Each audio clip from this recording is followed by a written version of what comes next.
We're in Moscow tonight. We're here to interview the president of Russia, Wladimir Putin. We'll be doing that soon. There are risks to conducting an interview like this, obviously, so we've thought about it carefully over many months. Here's why we're doing it. First, because it's our job. We're in journalism. Our duty is to inform people. 2 years into a war that's reshaping the entire world, most Americans are not informed. They have no real idea what's happening in this region, here in Russia or 600 miles away in Ukraine. But they should know. They're paying for much of it in ways they might not fully yet perceive. The war in Ukraine is a human disaster. It's left hundreds of thousands of people dead, an entire generation of young Ukrainians, and it's depopulated the largest country in Europe. But the long-term effects are even more profound. This war has utterly reshaped the global military and trade alliances, and the sanctions that followed have as well. And in total, they have upended the world economy. The post-World War II economic order, the system that guaranteed prosperity in the West for more than 80 years, is coming apart very fast, and along with it, the dominance of the US dollar. These are not small changes. They are history-altering developments. They will define the lives of our grandchildren. Most of the world understands this perfectly well. They can see it. Ask anyone in Asia or the Middle East what the future looks like. And yet the populations of the English-speaking countries seem mostly unaware. They think that as nothing has really changed. And they think that because no one has told them the truth. Their media outlets are corrupt. They lie to their readers and viewers. And they do that mostly by omission. For example, since the day the war in Ukraine began, American media outlets have spoken to scores of people from Ukraine, and they have done scores of interviews with Ukrainian President Zelensky. We ourselves have put in a request for an interview with Zelensky, and we hope he accepts.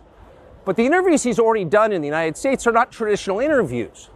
They are fawning pep sessions specifically designed to amplify Zelensky's demand that the U.S. enter more deeply into a war in Eastern Europe and pay for it. That is not journalism. It is government propaganda. Propaganda of the ugliest kind, the kind that kills people. At the same time, our politicians and media outlets have been doing this, promoting a foreign leader like he's a new consumer brand. Not a single Western journalist has bothered to interview the president of the other country involved in this conflict, Wladimir Putin. Most Americans have no idea why Putin invaded Ukraine or what his goals are now. They've never heard his voice. That's wrong.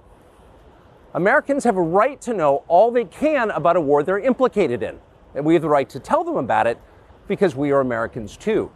Freedom of speech is our birthright. We were born with the right to say what we believe. That right cannot be taken away no matter who is in the White House. But they're trying anyway. Almost 3 years ago, the Biden administration illegally spied on our text messages and then leaked the contents to their servants in the news media. They did this in order to stop a Putin interview that we were planning.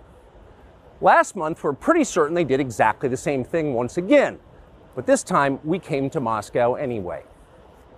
We are not here because we love Vladimir Putin. We are here because we love the United States, and we want it to remain prosperous and free.